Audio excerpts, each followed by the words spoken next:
بلکہ شریعت مصطفیٰ کے تحفظ کے لیے شریعت مصطفیٰ کی روشنی میں جو کام اعلیٰ حضرت نے فرض اعظم دے کے بتا دیا وہ کام ہر ایمان کو کرنا فرض ہے، فرض ہے، فرض ہے۔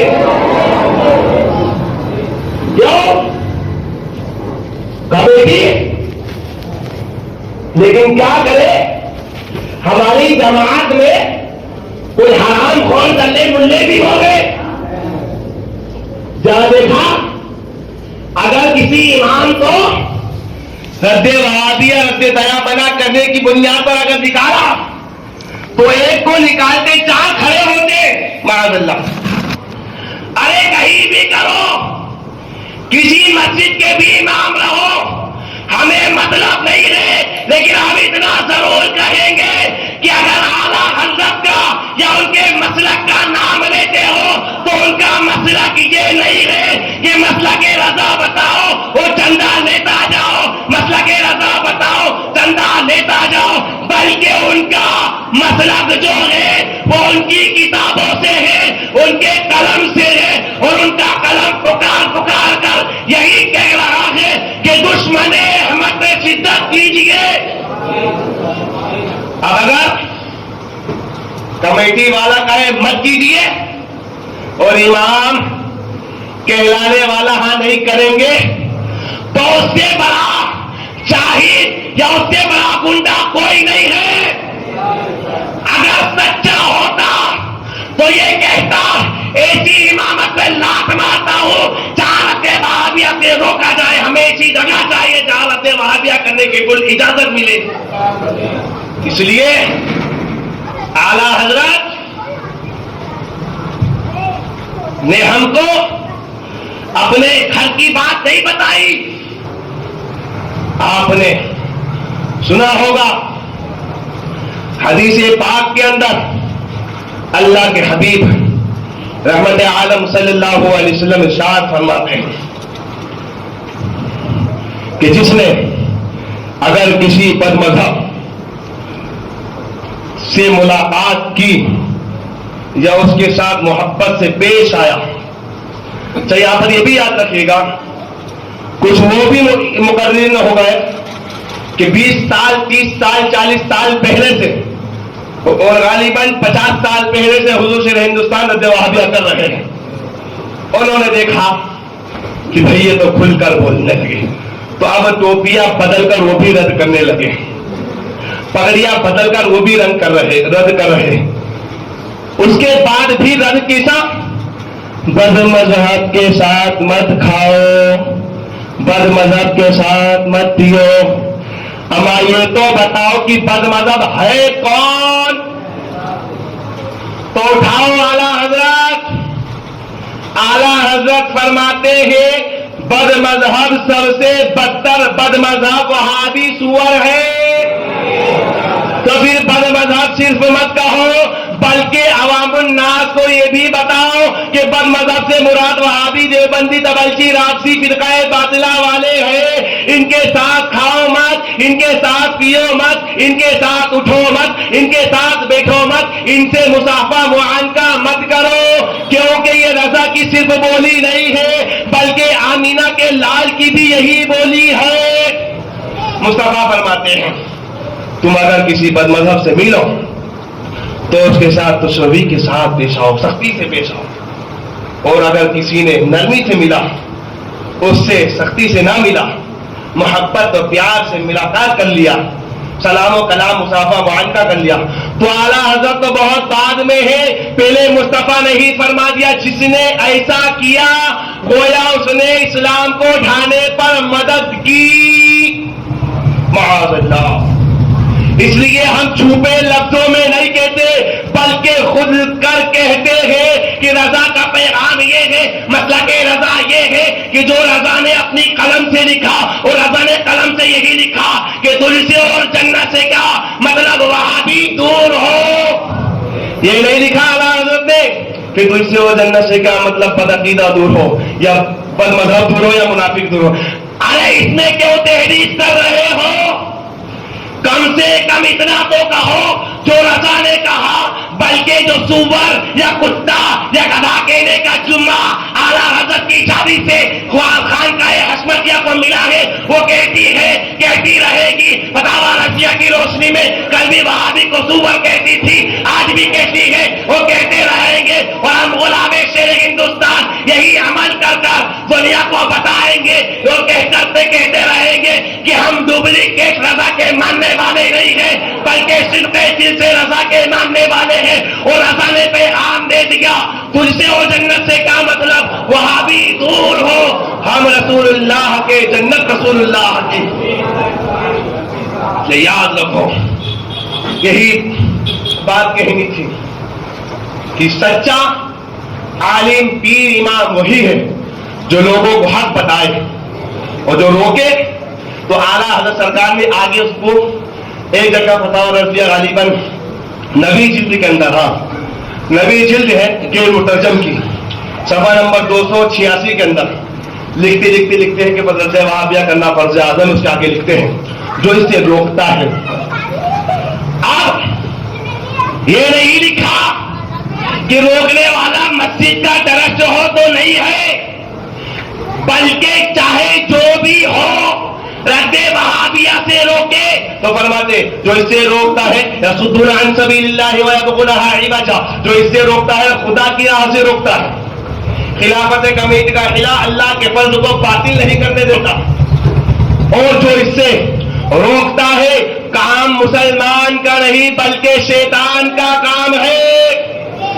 اب رد وہابیہ سے روکنے والے اگرچہ بڑی بڑی ٹوپی و دستار والا ہو، ٹوپی و دستار دیکھ کر مت سمجھنا، بلکہ حقیقتاً یہ دیکھ لینا کہ رضا نے بتا دیا جو رد وہابیہ سے روکے، اگرچہ کلمہ پڑھے، اگرچہ وہ داڑھی ٹوپی والا ہے، اگرچہ بڑے جبے و دستار والا ہے، وہ مسلمان کا کام نہیں بلکہ شیطان کا کام ہے۔ جو بھی روکے اس کو یاد رکھ لیجئے۔ بہرحال میں عرض یہ کر رہا تھا کہ غوث اعظم سرکار کی ذات بہت بلند و بالا ہے، بہت ارق و اعلیٰ ہے، اور غوث اعظم تو غوث اعظم ان کی نالے نے سبحان اللہ خلاؤ شریف کی طاقت دیکھو، سبحان اللہ۔ اور میرے غوث اعظم صرف قدرت والے نہیں تھے بلکہ غنی بھی تھے، سخی ایسے تھے کہ غریبوں کو نوازنے والے تھے۔ غوث اعظم سرکار رضی اللہ تعالیٰ عنہ کے صاحبزادے جن کا نام حضرت سیدنا سرکار عبد الرزاق رحمت اللہ تعالی علیہ ہے، وہ فرماتے ہیں کہ ایک مرتبہ میرے والد ماجد حضرت سیدنا سرکار غوث الاعظم پیر دستگیر سید سرکار غوث اعظم رضی اللہ تعالی حج کے لیے روانہ ہوئے، ساتھ میں بہت سے خدام موجود تھے، ہمراہ چل دیے سرکار غوث اعظم رضی اللہ تعالیٰ عنہ کے ہمراہ چلے جا رہے ہیں۔ سرکار غوث اعظم نے ارشاد فرمایا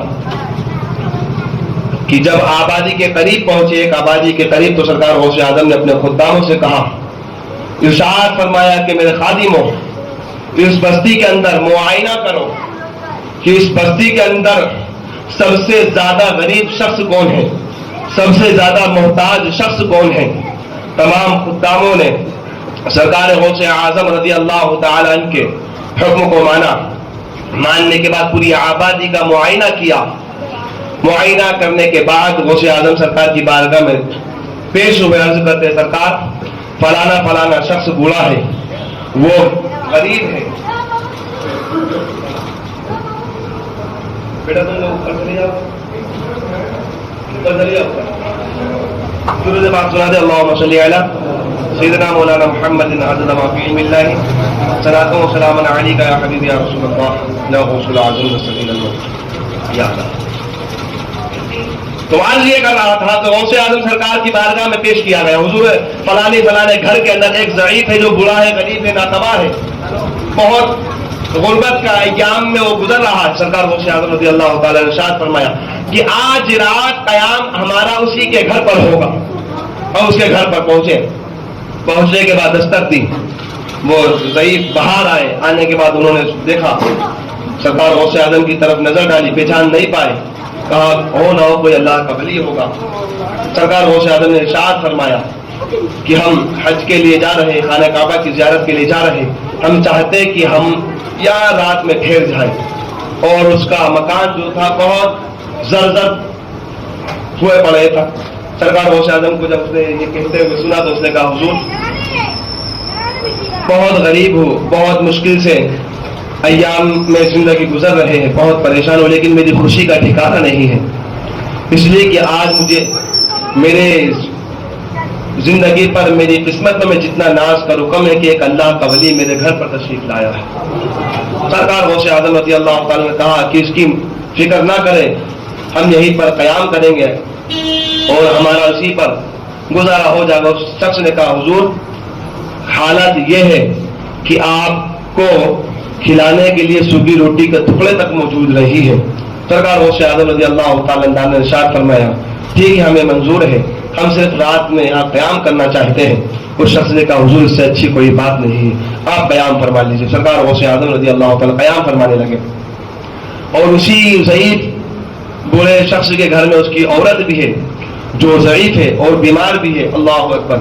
سرکار غوث اعظم رضی اللہ تعالیٰ نے آرام فرما رہے۔ جب صبح کا وقت ہوا تو اس آبادی کے جو غلام غوث اعظم اس زمانے کے تھے، انہوں کو جب خبر ہوئی کہ غوث بغداد کے شہنشاہ یہاں تشریف فرما ہے، ہر آدمی اپنی اپنی طرف سے نذرانہ پیش کرنے کے لیے غوث اعظم کی بارگاہ میں ملاقات کے لیے آتے ہیں، اور غوث اعظم کی بارگاہ میں عرض کرتے ہیں سرکار آپ ہمارے گھر چلے، سرکار آپ ہمارے گھر کو رونق بخشے، سرکار ہمارے پھٹی ہوئی قسمت پر آپ چاند لگا دیں۔ سرکار غوث اعظم نے ارشاد فرمایا میرے لیے اس سے اچھی کوئی جگہ نہیں ہے، مجھے یہ جگہ بہت عزیز ہے، بہت پسند ہے۔ اس کے بعد وہ رفاقین غلام غوث اعظم رضی اللہ تعالیٰ تشریف فرما تھے سرکار کی بارگاہ میں، کچھ عرض کیا، کسی نے کچھ سونا دیا، کسی نے چاندی دیا، کسی نے بکریاں دیا، جس سے جو میسر ہوا، کسی نے اشرفیہ دیا دے کر سرکار کی بارگاہ سے روانہ ہوئے۔ سرکار غوث اعظم رضی اللہ تعالیٰ عنہ سبحان اللہ دیکھیں کیسے سخی ہے۔ آج اگر کسی کو کوئی کچھ دے دے تو وہ لے گا اور لے کر نکل جائے گا، لیکن واہ سرکار غوث اعظم کی سخاوت پہ قربان، ان کی سخی زندگی، ان کی غنی زندگی پر قربان۔ دیا آپ کو تھا لیکن سرکار نے پورا کی پورا ساز و سامان لیا اور اس راہب کو دے دیا جس کے گھر پر آرام فرماتے۔ سبحان یہ صاحب اور غوث اعظم صرف پیسے نہیں، تو میں اس سے پہلے یہ عرض کرنا چاہ رہا تھا، بات غنی کی چلی تو یہ واقعہ سنایا، تو میں عرض یہ کرنا چاہ رہا تھا غوث اعظم رضی اللہ تعالیٰ عنہ کی خراؤ شریف کی عظمت دیکھو، اور ان وہابیوں کے منہ پر تماچا بھی ہے کہ یا میرے غوث اعظم نے اس زمانے میں ہی بتا دیا کہ 14ویں صدی ہجری کے اندر یہ عقل کے اندھے دیو کے بندے وہاں میں پیدا ہوں گے جو کتاب تقویۃ الایمان لکھیں گے اور اس کے اندر عقیدہ دیں گے معاذ اللہ کہ غوث اعظم کو مدد کے لیے پکارنے والا مشرک ہو جائے گا۔ اور یہ کتاب تقویۃ الایمان صفحہ نمبر اس کا 61 غالباً جو میرے پاس موجود ہے، اس کے اندر لکھا کہ لوگوں کے اندر یا شیخ عبد القادر جیلانی کا یہ وظیفہ، یہ نعرہ بہت مشہور ہے، لوگ اس کو لگاتے، اس کا معنی یہ ہوتا ہے کہ غوث اعظم رضی اللہ تعالیٰ اللہ کے واسطے ہماری مدد فرمائیے۔ سبحان اللہ۔ تو وہ لکھتا ہے کہ ایسی یا اس طریقے کا نعرہ لگانے والا مشرک ہے معاذ اللہ۔ لیکن آؤ تاریخ سرکار غوث اعظم پڑھو تو آپ کو ملے گا سیدی سرکار میں محدث علی الاطلاق شاہ عبد الحق محدث دہلوی رحمۃ اللہ تعالی علیہ اپنی کتاب اخبار الاخیار کے اندر تحریر فرماتے ہیں کہ غوث اعظم رضی اللہ تعالیٰ عنہ کی ذات وہ ذات ہے کہ ایک مرتبہ سرکار غوث اعظم رضی اللہ تعالیٰ عنہ وضو فرما رہے تھے، وضو فرمانے کے بعد آپ کی کھڑاؤ شریف جو بھیگی ہوئی تھی، آپ نے پہلے سیدھے پیر کی کھڑاؤ شریف کو اٹھایا اور پھینک دیا، پھر دوسری کھڑاؤ شریف کو اٹھایا اور پھینک دیا۔ لوگ پریشان۔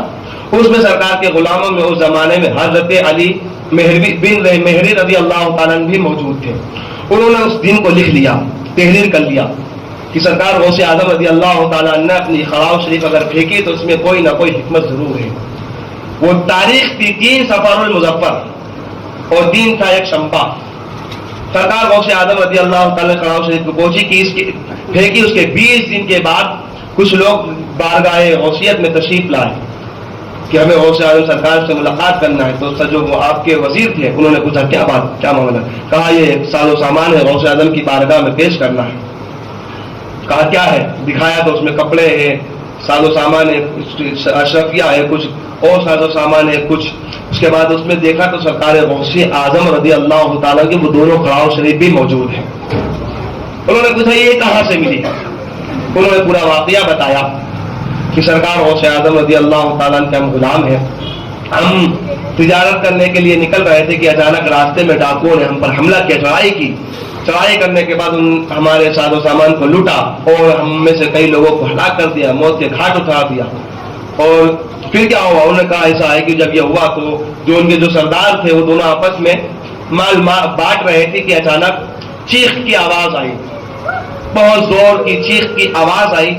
اس کے بعد ایک شخص ہمارے پاس روتا ہوا آیا کہ ہمیں ہلاکت سے بچا لو، ہمیں بربادی سے بچا لو، ہم ہلاک کر دیے جائیں گے، برباد کر دیے جائیں گے. وہی جو ڈاکوؤں میں شامل تھا. اس نے کہا کیا بات؟ کہا ایسا ہے کہ ہم نے تمہارا ساز و سامان جو لوٹا تھا ہم سب دینے کو تیار ہے، لیکن ہماری زندگی بچا لو، ہمیں معاف کر دو. کہا کیا ہوا؟ کہا اس لیے کہ جو ساز و سامان ہم نے تم سے لوٹا تھا، جب ہمارے دونوں سردار اس کو تقسیم کر رہے تھے کہ اچانک دو کھڑاؤ آئے اور دونوں کے سر پر لگی اور وہ دونوں اسی وقت مر گئے، ہلاک ہو گئے. لہذا ساروں سازا سامان لے لو اور وہ کھڑاؤ سے ہمیں بچا لو. غلام غوث اعظم گئے، کھڑاؤ شریف کو دیکھا، ساز و سامان اپنا اپنا لیا اور وہ لے کر کے چلے. تو بتاتے کہ ہم یہاں لے کر اس لیے آئے کہ ہم نے اس کو دیکھا کہ تو سرکار غوث اعظم رضی اللہ تعالی عنہ کی کھڑاؤ شریف ہے. اب کہا اچھا تو آخر کیا ہوا؟ یہ ہوا کیسے؟ کہا یہ ہوا اس وقت تھا کہ جب ہمارے ساز و سامان کو لوٹا گیا تھا تو ہم میں سے ایک سچا غلام غوث تھا اور ہم نے جب دیکھا کہ ہم ہلاک کر دیے گئے، برباد کر دیے گئے، ہمارے مال و زر کو لوٹ لیا گیا، ہمارے ساتھیوں کو کئیوں کو قتل کر دیا گیا، تو ایک غلام نے کہا یا شیخ عبد القادر جیلانی المدد. اس نے کہا عبد القادر اللہ کے واسطے ہماری مدد فرماؤ. اسی وقت چیخنے کی آواز آئی تھی. پھر حضرت علی بن مہدوی نے پوچھا اچھا وہ تاریخ کون سی تھی تاکہ اور تصدیق ہو جائے کہ واقعی اسی دن کی بات ہے. واقعی کھڑاؤ شریف غوث اعظم رضی اللہ تعالیٰ کی جو ہے وہ اسی دن جا کر پڑھی تھی. انہوں نے پوچھا وہ تاریخ کون سی تھی؟ اس نے کہا کہ تاریخ 3 صفر المظفر تھی. اور دن کون سا تھا؟ تو کہا دن دوشنبہ کا دن ہے. ہم نے کہا حضور غوث اعظم آپ کے وعدہ ہے، آپ نے وعدہ فرمایا کہ میرا غلام جہاں سے پکارے گا میں مدد فرماؤں گا. وہاں سے غلام نے پکارا، مدد فرماتے زبان سے کہہ دے وہ ہلاک ہو جاتا. یہ کھڑاؤ شریف پھینک کر ماننے کی تربیت کیا ہے، اس کی وجہ کیا ہے؟ تو ان کی روحانیت نے جواب دیا اگر میں زبان سے کہہ دیتا تو مدد تو مل جاتی، لیکن 14ویں صدی کے حرام زادے سور وہابڑوں کو جواب دینا ہے. وہ یہ کہ وہ 14ویں صدی کے اندر کہے کہ غوث اعظم کو مدد کے ٹائم پکارنا شرک ہے. معاذ اللہ. تو میرا غلام جب سنے گا تو یہ واقعہ کہے گا کہ غوث اعظم تو غوث اعظم ہے، غوث اعظم کی کھڑاؤ بھی مدد فرماتی ہے. ابھی تو کسی نے کہا سرکار اعلیٰ حضرت سبحان اللہ کو عقیدہ دے گا طلب کا منہ تو کس قابل ہے یا غوث، مگر تیرا کرم کامل ہے یا غوث. دہائی یا محی الدین دہائی، بلا اسلام پر نازل ہے یا غوث. امداد کن امداد کن، از بندے غم آزاد کن، در دین و دنیا شاد کن یا غوث اعظم دستگیر. ماما محتاج تو حاجت روا، المدد یا غوث اعظم سیدہ. مشکلات بے عدد دارئی ماں، المدد یا غوث اعظم پیر ماں. اللہ تبارک و تعالی ہمیں اور آپ کو صحیح معنوں میں غوث اعظم رضی اللہ تعالی عنہ کی غلامی عطا فرمائے اور ان کے ہر بد کو اگرچہ وہ وہابی دیوبندی تبلچی رافضی کوئی ہو ہر خبیث سے ہمیں اور آپ کو دور رہنے کی توفیق رفیق عطا فرمائے. میرے کہنے میں اگر کوئی شرعی خامی غلطی ہو مولا تبارک و تعالی تمام خطا غلطیوں کو معاف